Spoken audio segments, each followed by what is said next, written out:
Brody is an MFA candidate at San Francisco State University. Her fiction has appeared in Narrative Magazine, Barnstorm, the Columbia Journal, the Adroit Journal, Reservoir, and elsewhere. Her first play, The Other Plane, was recently performed as a stage reading at Breach Once More, and as part of SFSU's Fringe Goes Long Festival. It's my pleasure to announce Sara Brody as one of our features.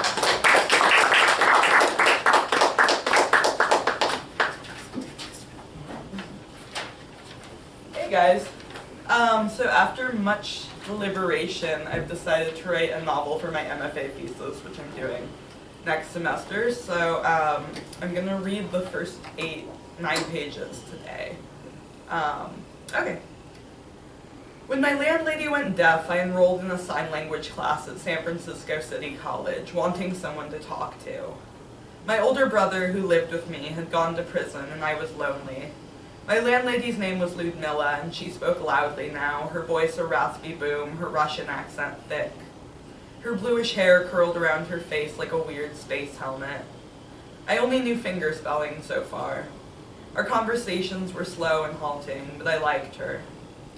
My class went on Tuesday evenings for 3 hours, and by the 9th session I began to wonder if I was learning the language more quickly than Ludmilla, if this would do us any good. She was 86, and did she care anymore what people said to her? Still, it was good to have skills. I managed a hardware store and could uproot any plumbing system. I could rewire lamps. Sign language opened up a world of possibility. Now I could have deaf friends. I just had to figure out where to meet them.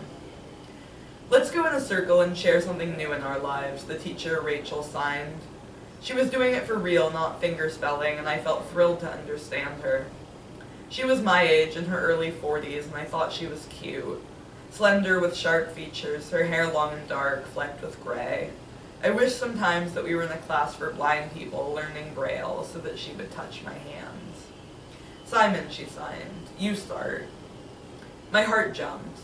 I'm visiting my brother in prison tomorrow, I signed, finger-spelling the word prison.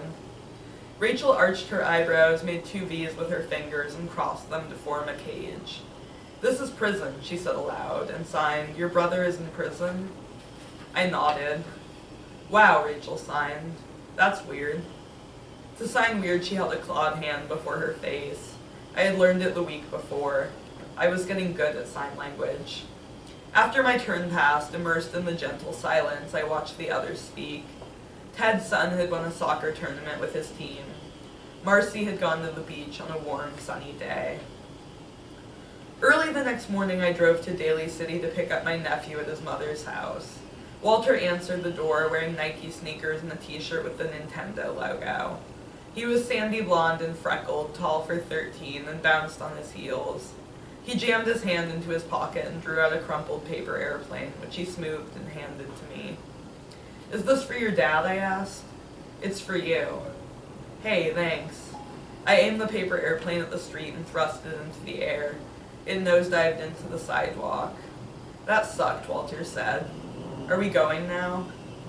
I led him to my gray Honda Civic and we climbed inside.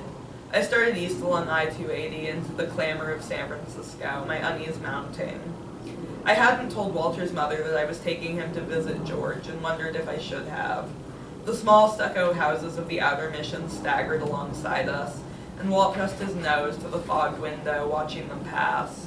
Are there going to be bad guys at the jail, he asked. Prison, I corrected. Yeah, there'll be some bad guys. My mom says Dad's not a bad guy, Walt said. She says he's just stupid. We crossed the Bay Bridge, the water below dark and rippling. The sky brightened as we drove. To Walt I said, Are you nervous? He shrugged. I'm not afraid of anything. Yet 2 hours later, when we reached the gated prison and emerged from the car, Walter clutched my arm, hung at my side. I couldn't help wondering if this had been a bad idea, but would George forgive me if I denied him a chance to see his son? In the dingy visitation room, I couldn't touch my brother. We sat across from each other at a plastic table while Walter squirmed at my side. George looked the same as always, his dark hair cropped short, his eyes bloodshot, his expression dazed. He rested his elbow on the table, his fingers curled just slightly, holding the ghost of a cigarette. I miss smoking the most, he told us. It seemed an imprudent thing for him to say in front of his son, but I reasoned he only saw Walter on weekends and was used to distance. I knew that my nephew liked to think of himself as tough, scaling the tall trees in Buena Vista Park, commanding imaginary militias with his friends, but I could tell that he was terrified now, his face pale, his eyes wide. The ordeal, I thought, must be horrifying for him. George would be in prison for 6 months. He'd driven drunk one night with an expired license and crashed into the wall-length window of a beauty parlor. The damages had been $5,000. "And how are you, twerp?" George asked Walter. "How's 8th grade?" "I got a girlfriend," Walt said. I knew that he'd been waiting to share this, eager to brag, but he looked sheepish as the words left his mouth. "Does she hate herself?" George asked. "I don't think so." "You have to practice on a girl who hates herself," he said. "You need a dad around. Fuck. You know what? I'm sorry about all this." "It's okay," Walt said. "It's not," George said. "Someone should shoot me." "I don't want someone to shoot you." "That's because you don't know up is up." "I know up is up." "You know lots of things," George said. "You're a genius. Tell me about school." "It sucks," Walt said. "It's boring and I hate it." "That's my boy." "You brought him to prison," Walter's mother, Charlene, said to me after I'd driven Walter home. "What the hell is wrong with you?" Walter sat on the Navy sofa in the living room, playing a video game on his new Atari, and glanced over his shoulder at us before turning his attention back to the television. Charlene inclined her head in the direction of the kitchen, and I followed her. "What's wrong with that?" I asked. "George wants to see him." "Then George shouldn't have gotten himself thrown in prison." I shifted the weight between my feet, staring down at the polished floor. Charlene was a bartender who worked 7 days a week, but her one-bedroom apartment was spotless. Where did she find the time? She had never been my brother's wife, just a woman he'd seen for a few months, but now, through Walter, they'd formed a strange bond, as though she were George's mother, too. Turning back to her, I said, "He has a right to see his son." "You can see him on George's days," she said, "but why don't you take him to do normal things? Take him to the movies or whatever. It's not good for Walt to see his dad like that, and you know it." He seemed fine with it. "What do you know about him?" "I just think—" "Simon," she cut in, "go home. I'll see you in a week." She turned and strode from the room. At a loss, I followed her, thinking that she was being unfair. How could she say that I didn't know my nephew? Walter, distracted by his game, didn't notice us enter the living room, so I drew close and rested a hand on his shoulder. "I'll see you, kid," I said. "Okay," he said without looking at me. "Bye." I drove home.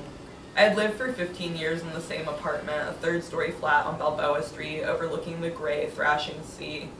When I arrived, I saw Ludmilla on the stoop, smoking a cigarette. I waved. I drew close and signed, "How was your day?" Ludmilla peered up at me. "You want to sit?"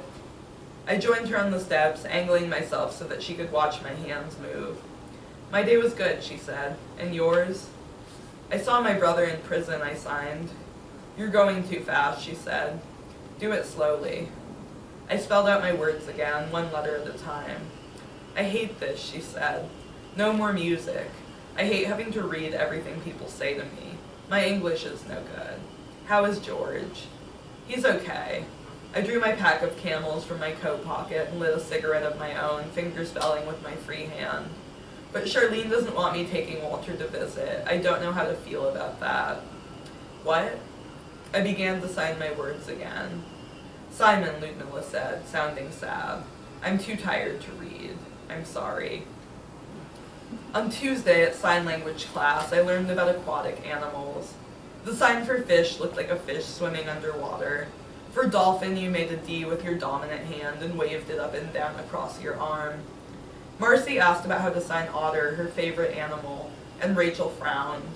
There was no sign for otter. Upon learning this, I felt depressed. How must it feel to lose language? "What kind of present would you get for a deaf person?" I asked Rachel after class. Rachel arched her eyebrows.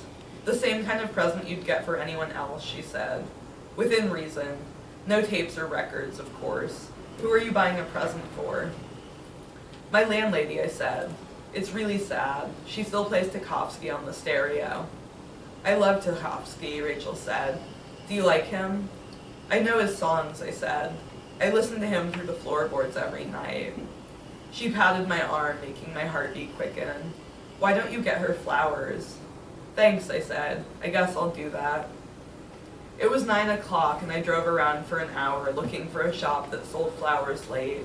I couldn't find one. San Francisco nights are starless, and when I returned home, I sat on the stoop, watching the city glow fill up the sky. I thought about Rachel. Did I look forward to anything but her classes? How much of that had to do with her?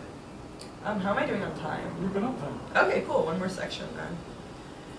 This place is full of faggots, George said to Walter and me the next weekend. I had broken Charlene's rule. I had brought him again, not wanting to face my brother's anger or disappointment. I swear to God, he continued, you can't go anywhere without seeing it. I'd rather kill myself than fuck a guy.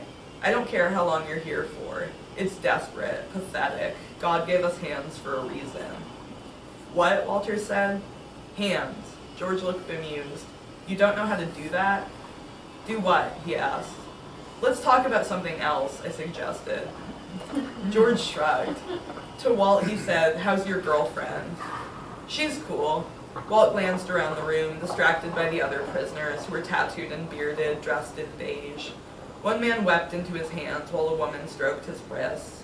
Another man rattled off a string of curses, making his friend give shrieks of laughter. Turning back to George, Walt finished, she can do backflips. Ah, he said, a gymnast. She must be bendy. What? Walt said. George, I said, sighing, cut it out. Cut what out? He's 13. I'll be 14 in 3 months, Walt piped in. I'm 13 3/4. George narrowed his eyes at me, making my stomach twist. I'm trying, he said, to be a father to my son. Maybe it'd be better if you left so I can spend time alone with him. At this, Walt looked mortified and gripped my arm. You want me to leave, I asked. Let me be with my kid for a minute. I'd never known how to say no to my brother. When I'd been Walt's age, George had dared me to swim in the Pacific, where the riptide could pull you under, tear you away. Standing waist-deep in the suck and thrash of those gray waters, I had felt proud and loved. Yet when I scooted back in my chair, Walt tightened his grip on my arm and said no. George stared at him. No? Walt shook his head, seemingly unable to meet George's eyes, his cheeks reddening. Finally, he squeaked out, I don't like these people. Don't make me stay here alone. You'll be with me, George said. You're one of them, Walt said. I want Simon to be here. The color drained from George's face. He gripped the edge of the table, his knuckles whitening. Maybe, he said coolly, it'd be best for both of you to leave. We drove 2 hours, I said. There's only 10 minutes left. You're being stupid, he cut in. Yeah, that's what I do best. Get the hell out. Walt shoved back his chair and stood, looking at me expectantly. When I didn't move, he tugged on my arm. Dad says we can go, he said. Come on. But I trailed off, swallowing. But we have 10 minutes. Get out, George said. He says we can go, Walt said again. I stared at my brother, who glared at me. Finally, I stood. All right, I said. Should we come back next week? Do whatever the fuck you want, George said. I'll be here rotting. If you want to see that, you can come back. Without another word to George, Walt turned and hurried from the room. I trotted after. Outside, I caught up and pulled him back by the shoulder. Hey, I said, I think you upset him, Walt. He's always pissed off, Walt said. It's nothing new. Don't you want to see your dad? You're the one that wants to see him. My heart sank. Had I done more harm than good? Are you scared of those guys, I asked. Not scared, he said. They're sad. It makes me sad as hell to be there. It's gross, too. No one cleans that place. He stared up at me, furrowing his brow, looking older than his age. I want to see my mom, he said. Will you just take me home? Thanks, guys.